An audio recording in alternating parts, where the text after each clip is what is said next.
number of Obson decks with Heroes Downfalls floating around in them and not a lot of Utter Ends, I think it is a more powerful card right now.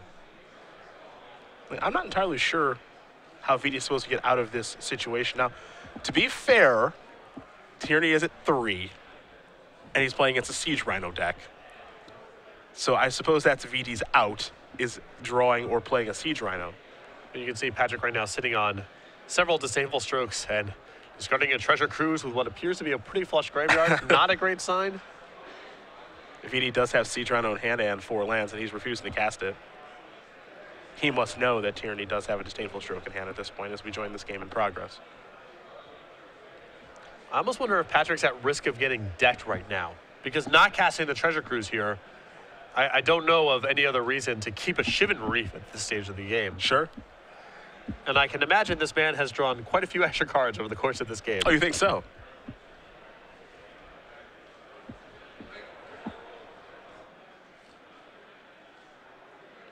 Well, the first place to start is just an attack.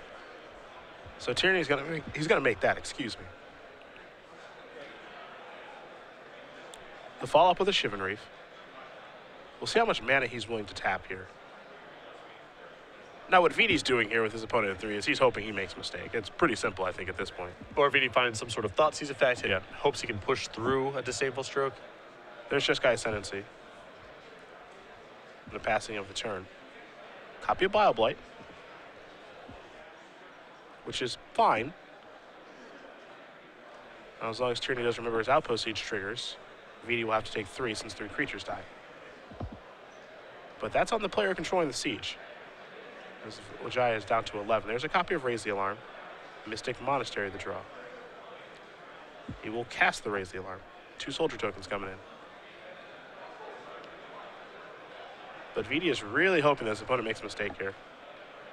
Let's see what Vidi draws this turn. A Swamp. Play that, pass the turn back. Battlefield Forge there off the Outpost Siege. Mystic Monastery the draw. There's an attack. This looks like it's going to be a spell of some sort. Stoke the Flames. So this is a convoking of that. That'll be 2 Jeskai Ascendancy triggers.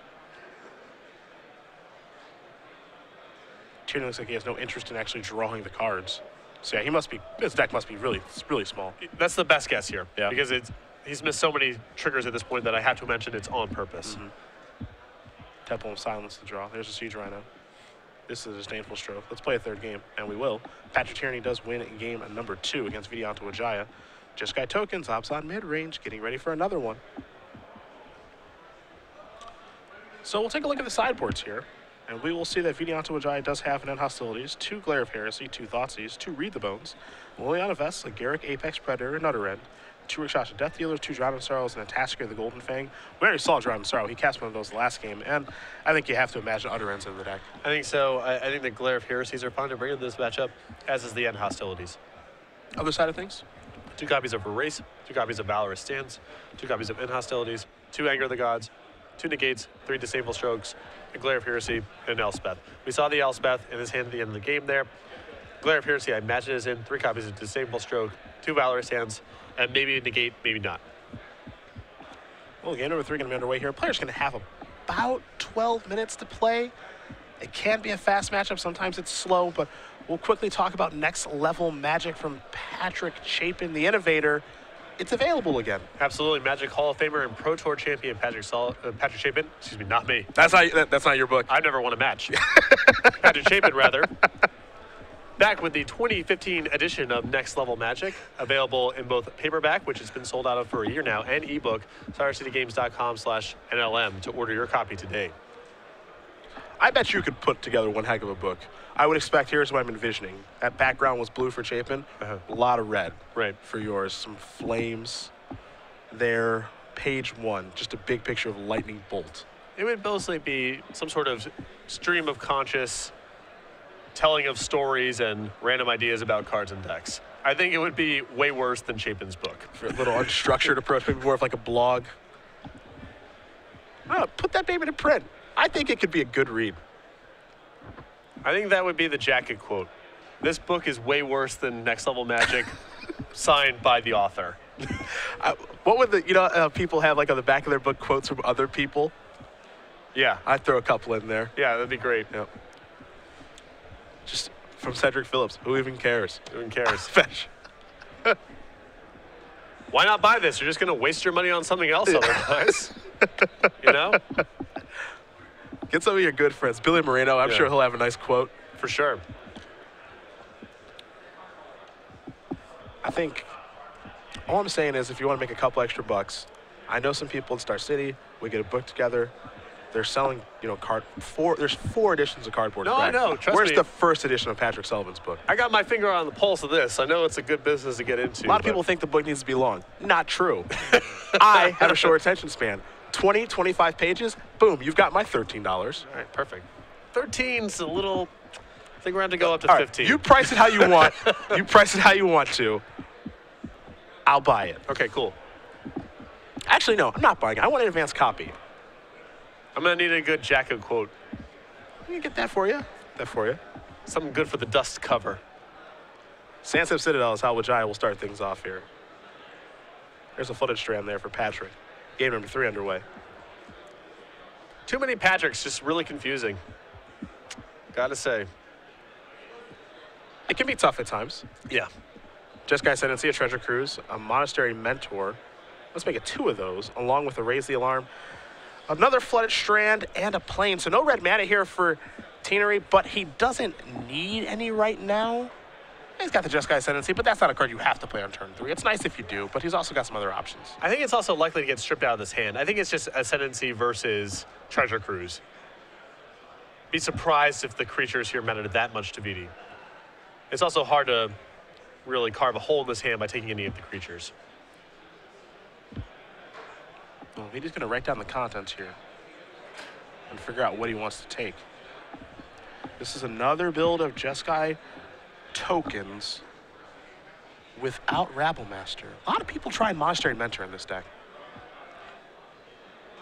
It's so hard to say which card's better. I've been pretty unimpressed by Rabblemaster in this deck. Yeah? I don't know Monastery Mentor is necessarily the card because if I have a criticism of this deck, it plays with too many 3-mana cards. But especially with the uptake of Wild Slashes. Not that that makes Monastery Mentor that much better of a choice, but I'm not a big Rabblemaster fan in this deck. Raise the Alarm is the card that hit the bin. Yep. Well, it can't be a Monastery Mentor, most likely, because there's 2 copies in the hand, so. Tierney going to search up an island here with the Flooded Strand. If Vidi's hand is slow and powerful, has a lot of removal, then I can see taking the Raise the Alarm. Draw step. Pretty good one there in Mystic Monastery. Bile the draw here for Wijaya. No land. That would also explain it. Yes, it would. There's a Plains. This is Jeskai Ascendancy. Now, Wijaya does have a copy of Glare of Heresy in hand. Drew a copy of Elspeth. And he will glare that off the table right away. Also has a castable Bile in hand, so even though he's missing land drop, it's not all doom and gloom just yet. Of course, the big issue here is that Patrick is quickly building towards Treasure Cruise. That's the big problem. Wijaya only 25 lands in his particular build of Abzan midrange, though he does have 3 copies of Satyr Wayfinder. Typically, you see 26, but Satyr Wayfinder does count as something in between a land and a spell. Yeah, it's weird how you actually count that.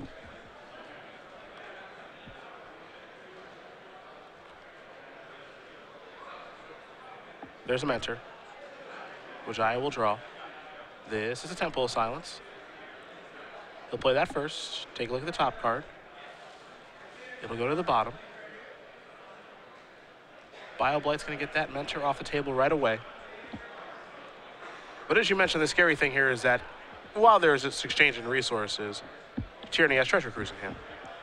It makes me wonder if Vidi really couldn't have afforded to leave the Treasure Cruise in hand and maybe had to suck up the Raise the Alarm, because the way the game was shaping up, there was just no way to prevent this Treasure Cruise from resolving. The 3 cards drawn there are interesting in Valor Stance and Hostilities and Negate. I mean, those are Magic cards that have text, and that's all great. How much is Vidi scared of those, I think, is a different question. Yeah. Courser, Satyr Wayfinder on top. Not a land, but kind of is a land. Well, so not for the purposes of Corsair Crew Fix. Sure. And that's part of the reason that a lot of people have moved away from Caryatid. Increasing the land count with Corsair Crew Fix in your deck is really nice.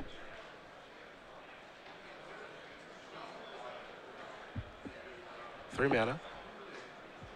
There's a Mentor. Tienrey will pass the turn back. Wayfinder the draw, top card of the deck, and another Corsair. Wijaya with a decision to make here. He'll go with Satyr Wayfinder to start.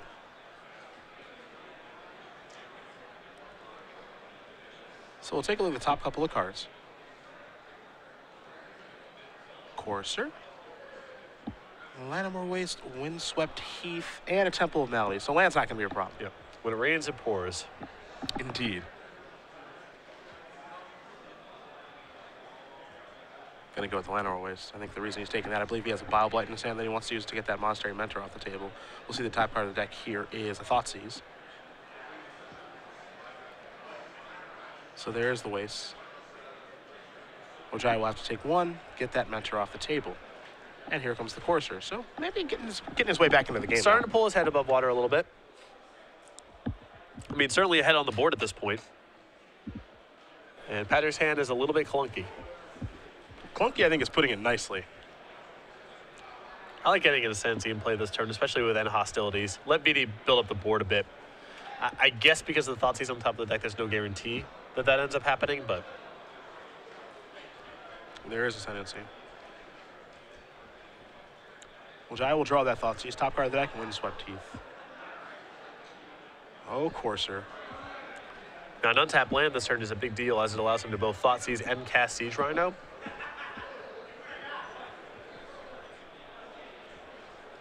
This deck is just pretty incredible at kind of working its way out of its mana issues. This is not the first time we've seen Abzan midrange kind of stumble, and then all of a sudden it's got 5 lands in play and it can operate again. Yep.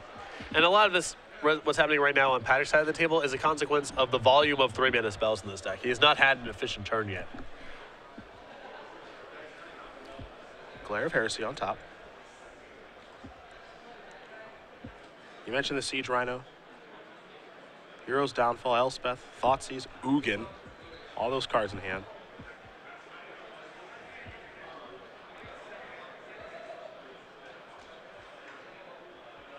Looks like players are getting the life totals in order here. Yeah, VD's taking some random points of damage here from Thoughtseizes, some pain lands and such. He's getting a little bit of life too because of Corsair. Yeah. So you want to make sure that's correct before moving forward.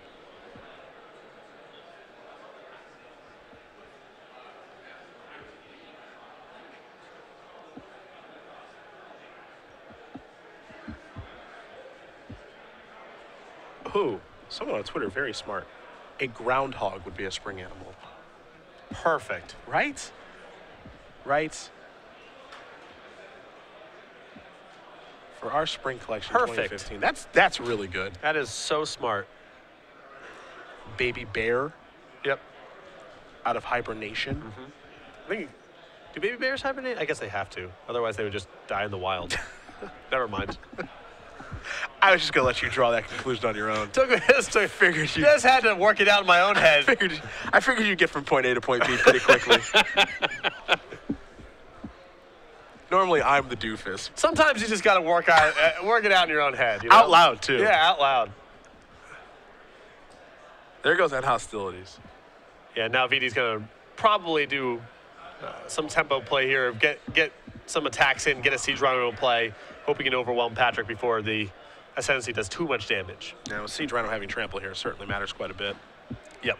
Now, of course, you can see in Patrick's hand, he does have a copy of Glare of Heresy, which is an answer to the Siege Rhino, but he's a little choked up on mana right now. Well, he has Glare of Heresy plus Valorous Stance, so he can clean up some of the board, and that allows him to also draw and discard some cards and improve his hand. So it's not a bad spot for Patrick to be in, but VD had to take the end hostilities out of that hand. We'll see the top card of the deck from Corsair here on VD's side, too, since that's still in play. It's a Plains.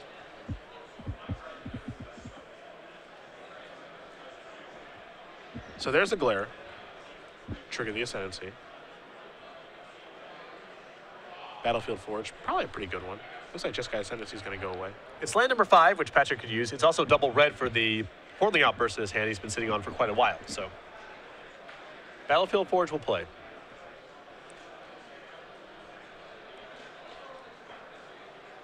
There's the Hordeling Outburst. Draw and discard time. Curious if he has time for a card like Negate. He's just going to discard Monastery Mentor.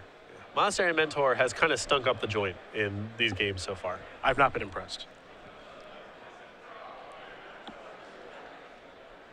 It has showed up and quickly exited the party each time. There's a land. Trigger the Courser. Windswept Teeth into play. Satyr Wayfinder, the top card of the deck. And V will very quickly sacrifice, lose one, gain one, of course, with the Courser interaction with fetch lands. And perhaps we have the Sun's Champion on the way. However, TikTok does go the clock. Gonna need to finish this one up pretty quickly.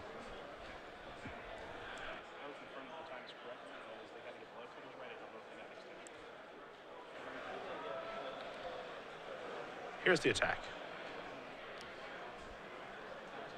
Pretty entertaining. This is another way that Magic changed a lot the last couple of years. Okay. To see two decks in a post-board game, both with end hostilities in their deck. It's very strange. It's so strange to me. I get it. It's just a different game. But this is nothing that would happen when we were playing competitively. No. If both players had end hostilities in their deck, one or both players would have been made fun of by their friends. It's true. It's true.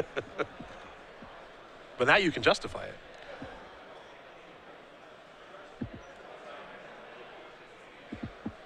Well, Tienrey's got some catch-up to do, that's for sure. Well, he's got some tools to do it now since he's been online for a while and his hand's gotten much, much better. He'll start with a Raise the Alarm, it looks like.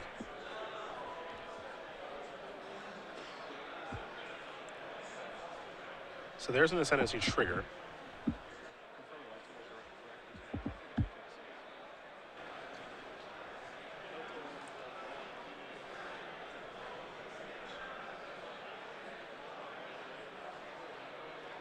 There goes Negate.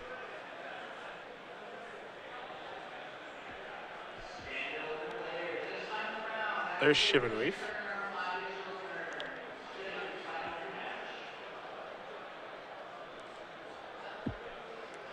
I could just pass the turn back to Stoke the Flames here. I feel like making an attack at Elspeth is almost free because you're going to play a spell on VD's turn. Sure. Those goblins are 2/2s as well. Right. It's free to make some sort of attack here. Just has to figure out how he wants to do it. It is turn 0 right now of extra turns. If Patrick's plan is to play Outpost Siege here, all right, it looks like he's going to be doing it this way. I was about to say he needs to play before combat, so he still has the ability to stoke next this turn or next. Yep. Creatures are 3/3s.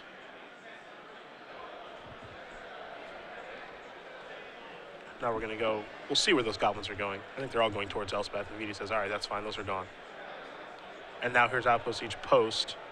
Trigger Ascendancy, untap the creatures.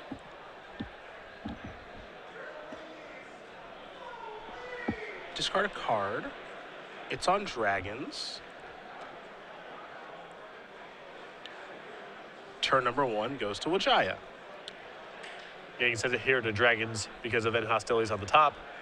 Also with the Ascendancy in play, Patrick sort of got a card advantage engine already up and running. Land will come into play. VD may or may not have remembered the trigger of the Courser there. Doesn't look like he did. Okay, yes he did. There it is.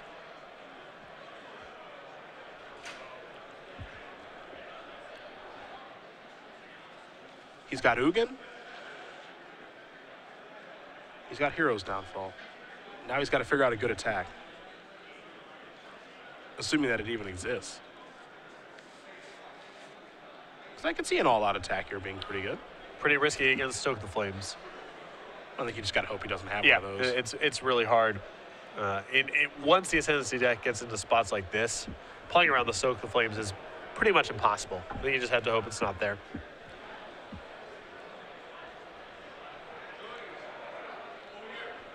All the damage is going to go to the creatures.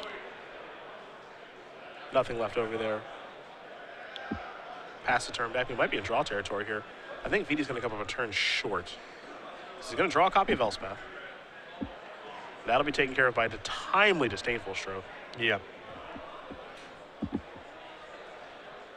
Ascendancy here will discard a Battlefield Forge. It'll be turn 4 now. Stoke the Flames. Let's see if this is land number 8 for the Ugin. Another Elspeth.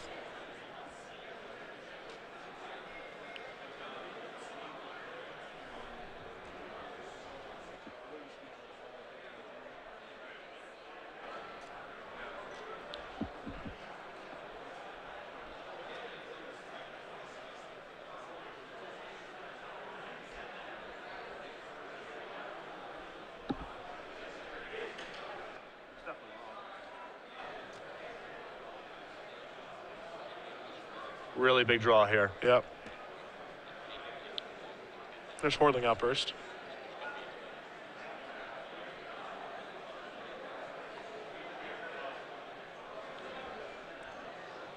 Draw a card, turn 5.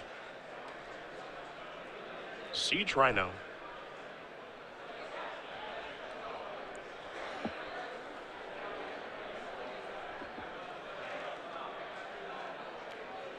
And with Stoke plus Valorous Stance in hand, Patrick's had a lot of protection too. Yep. He's going to take a long look at his hand, but there's just no way to get it done. Yeah, maybe another turn or two. He might have a shot at it, but I think so. I mean, his life total's so high. He's ahead enough on the board that I think he'd be able to get the W here because he has Ugin. He has like inevitability with the Ugin and the Siege Rhino in hand. I mean, it's no luck. The Ascendancy deck can go from 0 to 60 instantly. If there's a Treasure Cruise on the top of Patrick's deck, it's very different. But as it stands, I don't think BD can punch through these points. No, it looks like it's just going to be a draw here. Yeah. See both players kind of shrugging shoulders and saying, well, just not enough time to get the job done. So these players will draw here, it seems, as we will come back to the booth. Cedric Phillips and Patrick Sullivan, round number